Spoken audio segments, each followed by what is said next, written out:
ਸਨਮਾਨਯੋਗ ਗੁਰੂ ਰੂਪ ਸਾਧ ਸੰਗਤ ਜੀਓ, ਗੁਰਬਾਣੀ ਵਿਚਾਰ ਆਪ ਜੀ ਦੇ ਸਮਕਸ਼ ਭੇਟ ਕਰਾਂ। ਪੇਸ਼ਤਰ ਸਨੇਮਰ ਗੁਰਦੇਵ ਦੀ ਫਤਿਹ ਪ੍ਰਵਾਨ ਕਰਨੀ। ਵਾਹਿਗੁਰੂ ਜੀ ਕਾ ਖਾਲਸਾ, ਵਾਹਿਗੁਰੂ ਜੀ ਕੀ ਫਤਿਹ।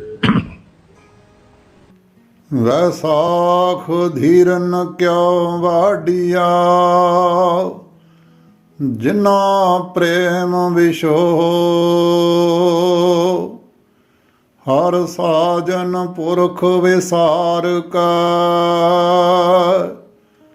ਲੱਗੀ ਮਾਇਆ ਧੋ। ਪੁੱਤਰ ਕਲਤਰ ਨ ਸੰਗ ਧਨਾ, ਹਰ ਅਵਿਨਾਸੀਓ। ਪਲਚ ਪਲਚ ਸਗਲੀ ਮੋਈ, ਝੂਠਾ ਧੰਦਾ ਮੋਹ। ਇਕ ਸਹਾਰ ਕੇ ਨਾਮ ਬਿਨਾ, ਅੱਗਾ ਲਈਆ ਖੋਹਿ। ਦਇਆ ਵਿਸਾਰ ਵਗੁਚਣਾ, ਪ੍ਰਭ ਬਿਨ ਅਵਰ ਨ ਕੋਇ। ਪ੍ਰੀਤਮ ਚਰਣੀ ਜੋ ਲੱਗੇ, ਤਿਨ ਕੀ ਨਿਰਮਲ ਸੋਏ। ਨਾਨਕ ਕੀ ਪ੍ਰਭ ਬੇਨਤੀ,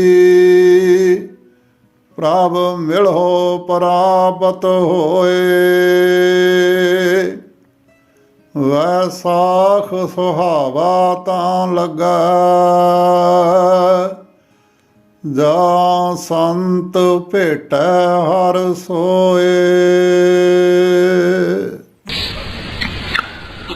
चल रहे साल का दूसरा महीना वैसाख।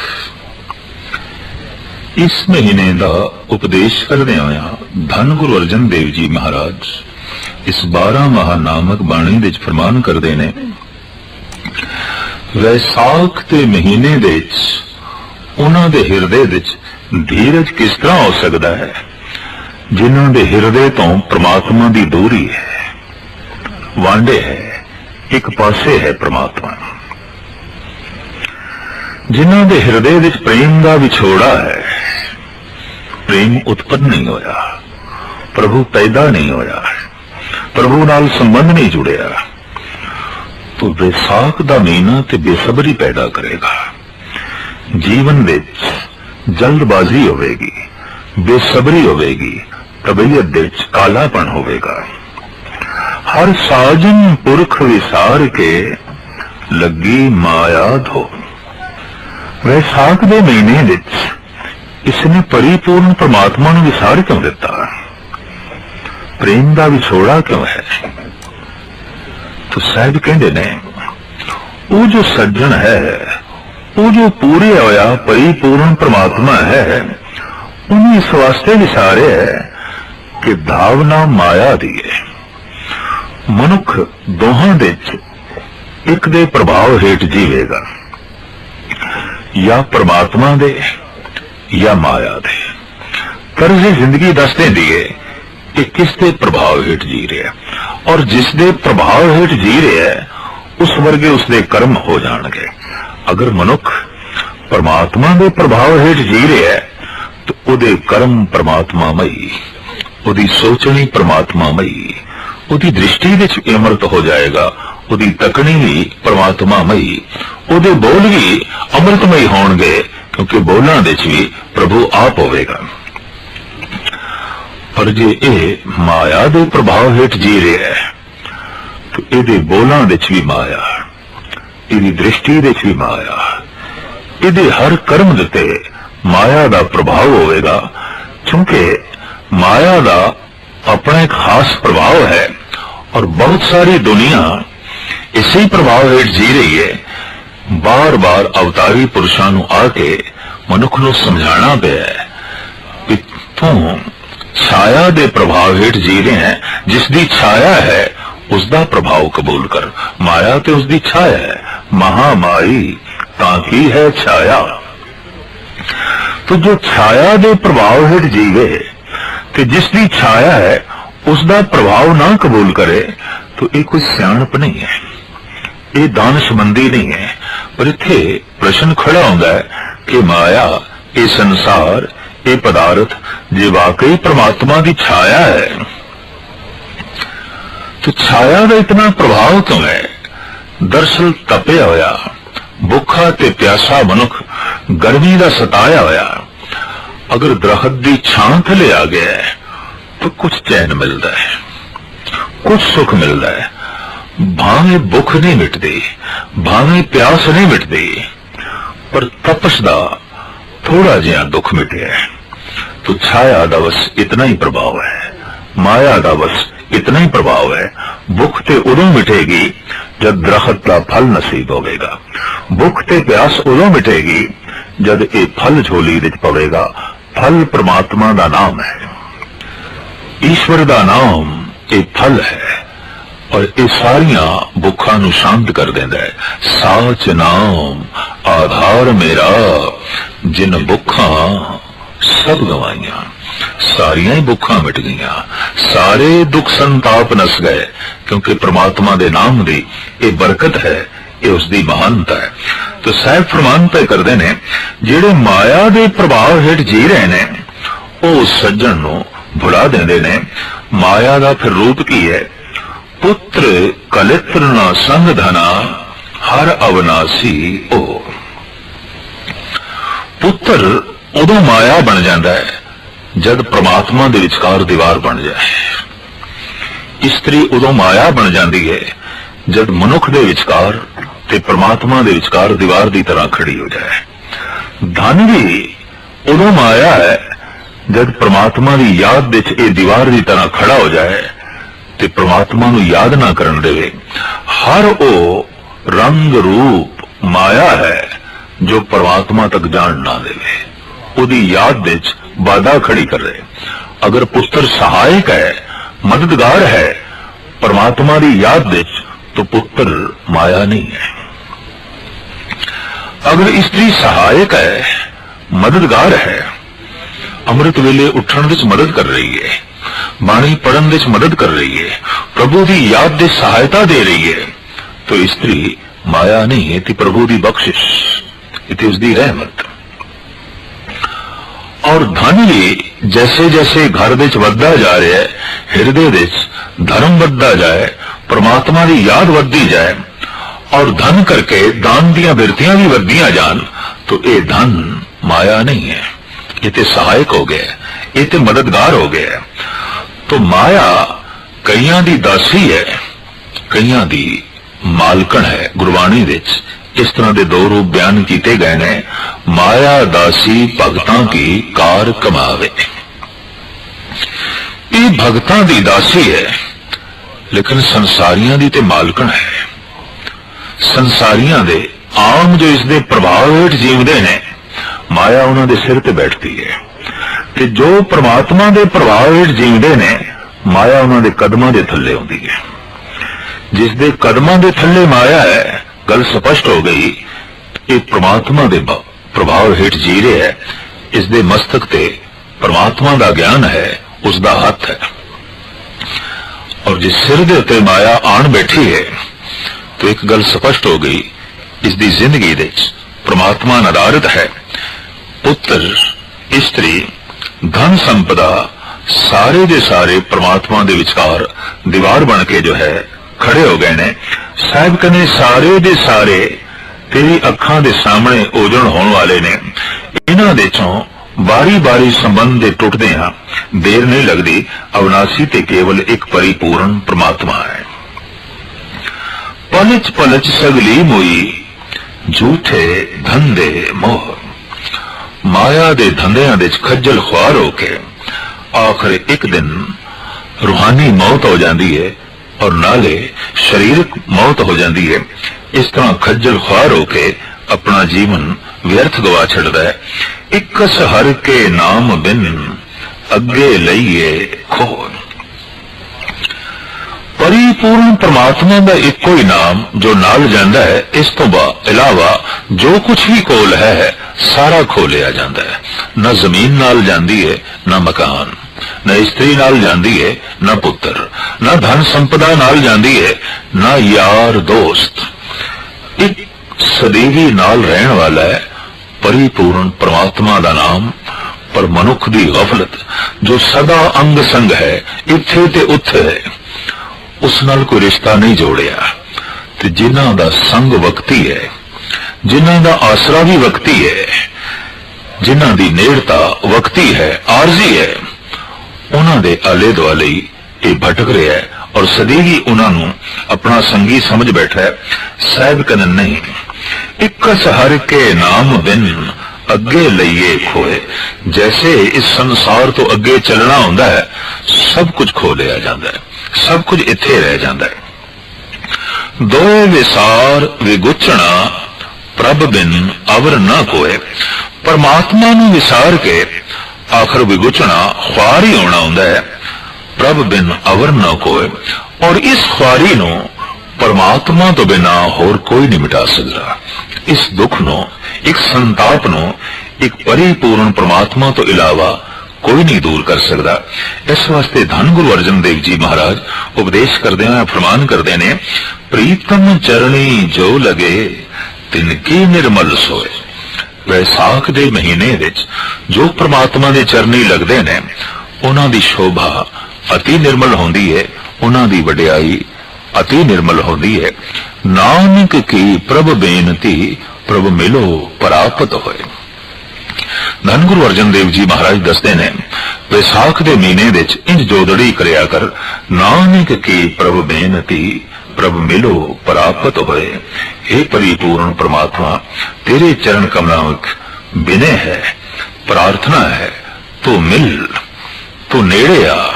तेरा मिलना सुखदाई है, आनंदमयी है।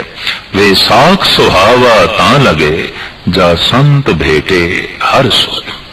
वैसाख दा महीना उसे लिए सुहावना है, उसे लिए महान है, जिन्हों संत दी संगत नसीब होवे ते हरि दी वडियाई करन दा मौका मिले। समझ लो वैसाख दा महीना सुहावना हो गया, फलीभूत हो गया, आनंदमयी हो गया। हुण इसे महीने के संबंध विच जो कुछ धन गुरु नानक देव जी महाराज फरमान करते हैं, आप सरवण करो। वैसाख भला साखा वेस करे, धन देख हर दुआर,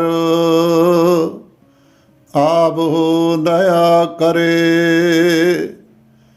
घर आओ प्यारे दोतर तारे, तुद बिन अड ना मोलो। कीमत कौन करे तुद पावा, देख दिखावा ढोलो। दूर न जाना अंतर माना, हर का महल पछाना। नानक वैसाखी प्रभ पावै, सुरत शब्द मन माना। पहले पातशाह प्रकृति की रूप रेखा वैसाख के महीने की इंज फरमान करते ने, वैसाख भला साखा वेस करे। वैसाख का महीना अत्यंत भला है। दरख्तां विच नवीं कोंपलां फुटदियां ने। पतझड़ की रुत तो बाद शाखां नवीं कोंपलां नूं जन्म देंदियां ने। वैसाख का महीना वाकई उस मनुख लई महान है जिस दे अंदर कोई नवे जीवन दियां कोंपलां फुटन, कोई नवे ख्याल, कोई नवी तर्जे जिंदगी, कोई नवा उमंग, कोई नवी तरंग, कोई नवा राग, कोई नवा रूप इस दे अंदर उत्पन्न होवे, जिहड़ा इसने अज तक कदी वेख्या ना होवे, सुनिया ना होवे, रंग माणिया ना होवे। इस तरह किधरे दुनिया दियां, इस तरह दे रस दियां, इस तरह दे संसार दियां जे किधरे इस दे अंदर कोंपलां फुटन तो महाराज कहते ने वैसाख का महीना सुहावना है, भला है। प्रकृति ते अपने सुभाव के मुताबिक वैसाख के महीने नवीं कौंपलों नूं जन्म देंदी है। चारों पासे पत्ते नवे आउंदे ने, शाखा अपने ढंग का एक वेश धारण करदियां ने। साहब उसे दा जिक्र पे करदे ने, वैसाख भला साखा वेश करे। शाखा शिंगारियां जांदियां ने, शाखा ते पत्तियां दा शिंगार आ जांदा है। जद वैसाख दा महीना बनस्पति नूं शिंगार देवे ते ऐ बंदे तू बिना शिंगारिया रह जावे, तू हार शिंगार तो बिना रह जावे। देखते सही प्रकृति बनस्पति नूं शिंगार दे रही है, तू वांझा क्यों रह गया?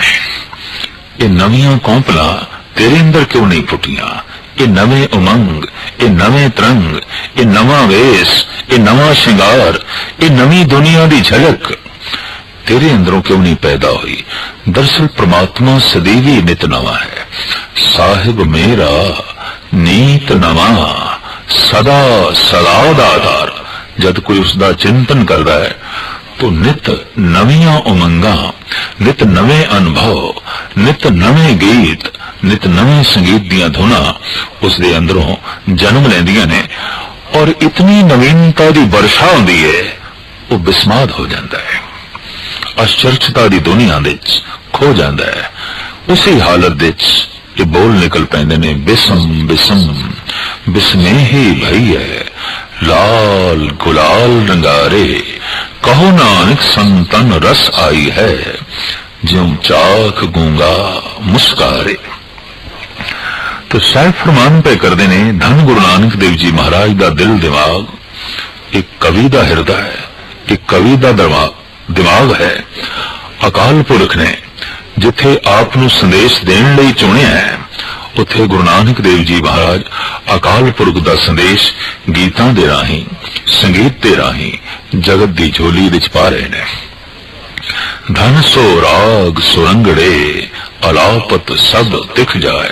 पातशाह ते इत्थे तक कहंदे ने, धन ने ओ राग बड़े सुंदर ने, जिन्हां दे अलाप करदियां ही सारी तिखा मिट जाती है, चैन मिलता है, सुकून मिलता है। साहब श्री गुरु नानक देव जी महाराज दे अंदर परमात्मा संगीत बन के प्रगट होया है, परमात्मा गीत बन के प्रगट होया है, परमात्मा खेड़ा बन के प्रगट होया है, परमात्मा ज्ञान बन के प्रगट होया है। ते जब इतना प्रगट होया है तो हुण कुदरती गल है वंडना होवेगा। ये वंडना इस तरह होंदा है, जब कोई फुल अपनी पूरी शक्ति नाल भर जाता है तो उसदे चों महक डुल डुल के पैंदी है। हुण चाहे कोई लैण वाला होवे चाहे ना लैण वाला होवे, पर फुल वंडी जा रहे हैं, महक वंडी जा रहे हैं। इसी तरीके नाल साहिब श्री गुरु नानक देव जी महाराज का हृदय आप रस दे नाल, गीत दे नाल, संगीत दे नाल, प्रभु की दया नाल ते दैवी गुणा नाल इतने भर गए ने, 9 खंड पृथ्वी दे वंडदे रहे। देखने दे चाया है कोई मनुख वंडेगा, चलो अपने घर दे वंड लेगा, कुछ साजो समान, कुछ वस्तुआं, कुछ पुत्रां दे वंडेगा, मित्रां दे वंड देवेगा। ते किसी दा दायरा जरा वसी होया तो चलो अपने महल्ले दे वंड लेगा, अपनी बिरादरी दे वंड देगा। ते होर भी सारा किधरे वसी होया तो वध तो वध अपने शहर दे वंडेगा या अपने प्रांत दे वंडेगा। इस तरह का अज तक कोई होया तो नहीं, तो चलो मन लेंदे आ कि कोई चलो अपने मुल्क दे वंडेगा। पर साहिब श्री गुरु नानक देव जी महाराज ने ये गीत संगीत ज्ञान विज्ञान आनंद ते परम खुशी की दौलत 9 खंड पृथ्वी दे वंडी। परमात्मा ही अनंत रूपां विच गुरु नानक दे अंदरों प्रगट होया है और आप वंडन नूं चल पए ने। ये दाता तरह तरह दियां रब्बी दाता वंडन नूं चल पिया है। चाहे सुमेर ते बैठे ने जोगी, उन्हां दी झोली विच भी पाण नूं चला गया है। चाहे तपदे होए मैदानां विच बैठे ने अरब दे लोग, उन्हां दी झोली विच भी शांति देण नूं चला गया। चाहे जंगल उजाड़ बयाबान विच बैठे ने लोग, उन्हां दी झोली विच भी बरकतां खेड़े ते खुशियां पाण जो है चला गया, ते चाहे कोई घर दे च बैठे ने खाली उन्हां दी झोली भी भरन नूं साहिब श्री गुरु नानक देव जी महाराज पहुंचे ने। आप विसाख दे महीने दा जो प्राकृतिक रूप है इंज बयान करदे ने, विसाख भला साखां वेस करे, धन देखे हर द्वार आवो दया करे। विसाख दे महीने विच जिवें दरख्तां ने नवीं कौंपलां देख लईआं, नवे पत्ते देख ले, नवी हरियावली देख रही, जे किधरे जीव रूपी इस्त्री भी हरी दा द्वार देख लवे ते उसके अंदरों भी ये मंग पैदा हो सकती है, हे प्रभु आ तू मेरे हिरदे च, आ तू मेरे घर दे च, तेरी झलक जे इतनी सुहावनी है तो तेरा मिलना कितना आनंदमयी होवेगा। घर आओ प्यारे दुत्तर तारे, तुद बिन अड न मोलो। वो फिर बिरहे दी मारी हुई इस तरह जोदड़ी कर दिए, हे परिपूर्ण परमात्मा तू घर दे च आ, तेरी तो बिना मेरा कौडी भी मुल नहीं, अड न मुलो। तू होवे ते मैं लखां दी, तू नहीं ते मैं कख दी। हे परिपूर्ण परमात्मा तेरे नाल ही मेरी महानता है। बिरहे कुठी जीव इस्त्री इस तरह विसाख दे महीने तो प्रभावित होके उच्चारण कर दिए, घर आओ प्यारे दुत्तर तारे, ऐ प्यारे घर विच आओ ताकि मैनू इस नतरे जान वाले संसार तो तारण विच मददगार साबित हो सको, मैनू पार करो। इथे अथाह सागर है, अथाह लहरां ने, फिर तूफान है। हे प्रभु हे प्यारे घर विच आओ, मैनू तारो, क्योंकि मैं ऐसा समझ लिया तुद बिन अड न मोलो, तैथो बिना मेरा कौडी भी मुल नहीं। बेड़ी दी महानता मला करके है। जड़ी बूटियां दे राज वैद लोग प्रगट करते ने, किसी साज दी महानता साजिंदे करके है, किसी बीज दा फलीभूत होना ते गुणशाली होना धरती करके है। इस तरह मनुख दी भी सारी महानता परमात्मा करके है। एक परमात्मा नु अपने जीवन तो एक पासे कर दईए तो इंज समझ लो जैसे मलाह बेड़ी तो अलग हो गया, जैसे बीज तो जमीन अडरी हो गई, जैसे साज तो साजिंदा अलग हो गया, ते साजिंदे तो बिना ये साज की मैंने रखता है। ये चो संगीत नहीं निकल सकेगा, ये चो धुन नहीं निकल सकेगी। ये जो राग संगीत धुना सन ये ते साजिंदे करके सन। जीवन दे जो गीत संगीत खेड़ा वो ते परमात्मा करके है।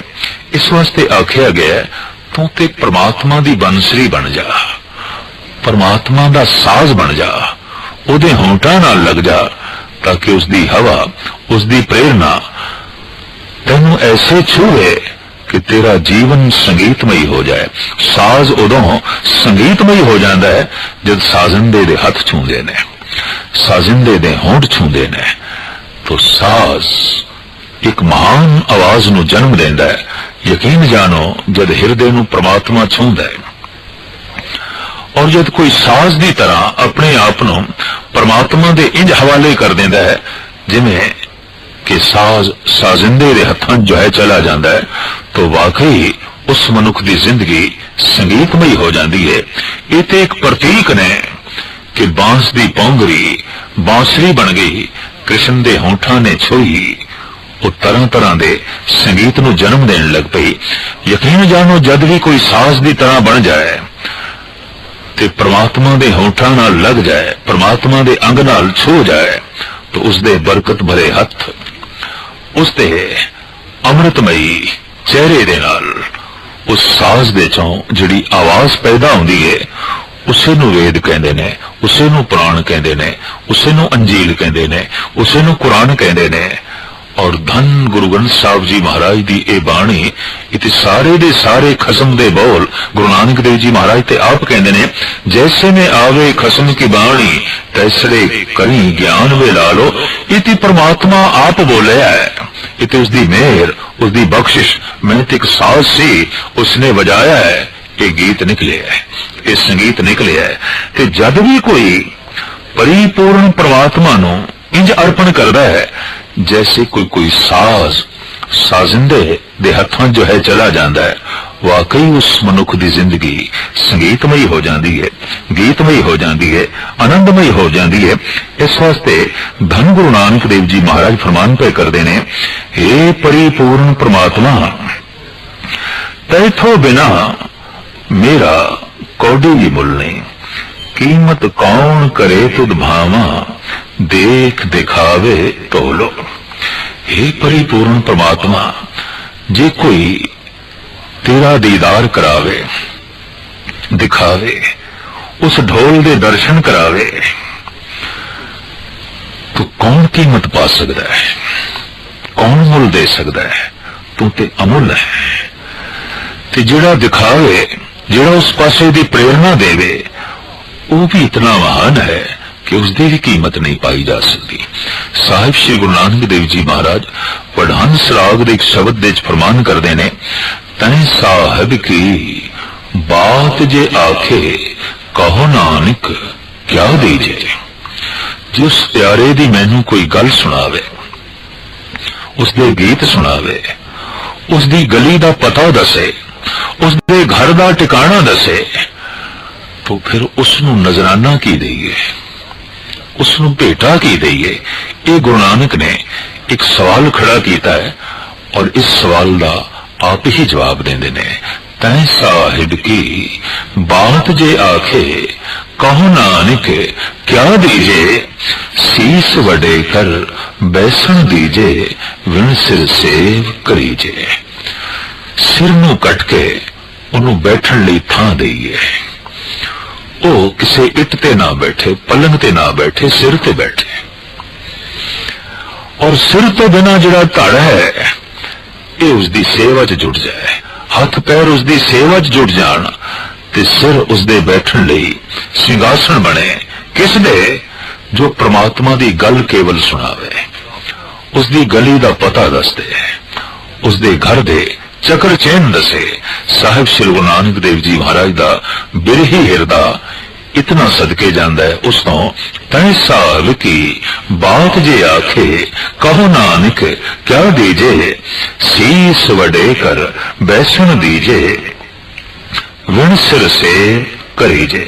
तो साहिब कहने उस ढोल दे कोई दर्शन करावे दिखावे, ऐसा परिपूर्ण परमात्मा जो अमूल है कि जो बख्शिश करके उसकी गली का संदेशा देवे दिखावे, वो भी महान है, वो भी पूजन योग है, उसकी भी कीमत नहीं पाई जा सकती। दूर न जाना अंतर माना हर का महल पछाना। हुण हे परिपूर्ण परमात्मा मैं तेनों दूर नहीं जानता, तू तो बहुत नेड़े है, बहुत नेड़े है। भगत रविदास जी महाराज कहते ने, मेरा हाथ भी जितना मेरे तन तो दूर जा सकता है, हे प्रभु तू ते इतना भी दूर नहीं। कह रविदास हाथ पे नेरे सहजे होए सोई। तू ते इतना निकट है, इतना जो है नेड़े है। साहिब गुरु नानक देव जी महाराज दा फरमान, देखत सुनत सदा है संगे, मैं मूर्ख जानिया दूरी रे। तू ते सदा देखदा पे, सदा सुनदा पे, सदा छूंदा पे, सदा अंग संग है, पर पता नहीं मैं क्यों तेनों दूर समझ ले। तू ते सदा अंग संगे अभंगं विभूते। तो पातशाह कहने मैं तेनों दूर नहीं जानदा, हुण मैं तेनों अपने अंतर आत्मे दे च मनना और मैं वेख लिया हर का महल पछाना। मैं उस महल की पहचान कर ली है, मैं उस ठिकाने नु जो है वेख लिया। नानक वैसा की प्रभ भावे सुरत सबद मन माना। अगर वैसाख दे महीने विच कोई अपनी सुरत नु शब्द नाल जोड़ के मन ਨੂੰ ਮਨਾ ਲਏ ਤੇ ਵਿਸਾਖ ਦਾ ਮਹੀਨਾ ਵੀ ਉਸ ਵਾਸਤੇ ਇੰਜ ਹੋਵੇਗਾ, ਨਵਾਂ ਖੇੜਾ, ਨਵੀਆਂ ਕੋਪਲਾਂ ਫੁੱਟਣਗੀਆਂ, ਸ਼ਾਖਾਂ ਵੇਸ਼ ਕਰਨਗੀਆਂ। ਵਾਕਈ ਉਸ ਦੀ ਜ਼ਿੰਦਗੀ ਸ਼ਿੰਗਾਰੀ ਜਾਵੇਗੀ, ਜਿਵੇਂ ਦਰਖਤ ਨਵੇਂ ਪੱਤਿਆਂ ਨਾਲ ਸ਼ਿੰਗਾਰਿਆ ਜਾਂਦਾ ਹੈ, ਜਿਵੇਂ ਦਰਖਤ ਫੁੱਲਾਂ ਨਾਲ ਸ਼ਿੰਗਾਰਿਆ ਜਾਂਦਾ ਹੈ, ਜਿਵੇਂ ਨਵੀਆਂ ਕੋਪਲਾਂ ਫੁੱਟਣ ਕਰਕੇ ਦਰਖਤ ਦਾ ਰੰਗ ਰੂਪ ਅਤਿਅੰਤ ਸੁੰਦਰ ਬਣ ਜਾਂਦਾ ਹੈ। ਇਸ ਤਰੀਕੇ ਨਾਲ ਵਿਸਾਖ ਦੇ ਮਹੀਨੇ 'ਚ ਇਹ ਪਰਿਪੂਰਨ ਪਰਮਾਤਮਾ ਜੇ ਤੂੰ ਕਿਧਰੇ ਹਿਰਦੇ 'ਚ ਪ੍ਰਗਟ ਹੋ ਜਾਏ ਤੇ ਅਭਿਆਸੀ ਤੇਰਾ ਚਿੰਤਨ ਕਰੇ ਤਾਂ ਉਸ ਦੀ ਜ਼ਿੰਦਗੀ ਇੰਜ ਹੋ ਜਾਂਦੀ ਹੈ, ਉਹ ਦਰਖਤ ਜਿਸ ਨੂੰ ਨਵੀਆਂ ਕੋਪਲਾਂ ਫੁੱਟੀਆਂ ਨੇ, ਨਵੇਂ ਫੁੱਲ ਲੱਗੇ ਨੇ, ਨਵੇਂ ਫਲ ਲੱਗੇ ਨੇ। ਔਰ ਐਸਾ ਹੋ ਸਕਦਾ ਹੈ ਕਿ ਕਿਸੇ ਦਰਖਤ ਨੂੰ ਫੁੱਲ ਲੱਗੇ ਨੇ, ਫਲ ਲੱਗੇ ਨੇ, ਪੱਤੇ ਲੱਗੇ ਨੇ, ਫਿਰ ਝੜ ਸਕਦੇ ਨੇ, ਪਰ ਕਿਧਰੇ ਮਨੁੱਖੀ ਜ਼ਿੰਦਗੀ ਨੂੰ ਇਹ ਫੁੱਲ ਫਲ ਲੱਗ ਜਾਣ, कभी झड़दे भी नहीं। कबीर ऐसा बीज बोए 12 मास फलंत, शीतल छाया गहर फल पंछी केल करंद। फिर सदीवी खेड़ा बनिया रहिंदा है, सदीवी हरियावली बनी रहिंदी है। विसाख दे महीने दा इस संदेश उपदेश धन गुरु अर्जन देव जी दा ते गुरु नानक देव जी महाराज दा